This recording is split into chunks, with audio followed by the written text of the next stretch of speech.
Очевидно и кучетата в България вече озверяха от глад, освен хората.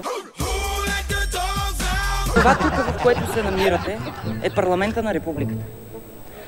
Това не е футболното игрище в Банкя, дето докато с едната ръка ритате мач, с другата ядете филия с маса. Що не излезете отвън да се разберем като мъже?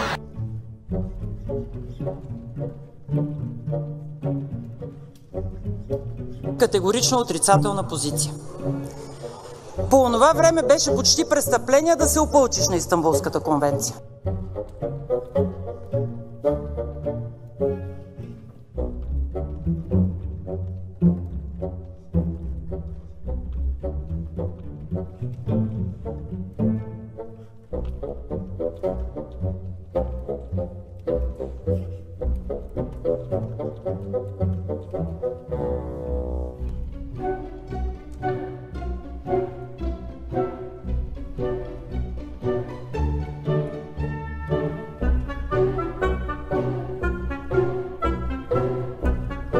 Шапка, шапка, сон шапка, шапка.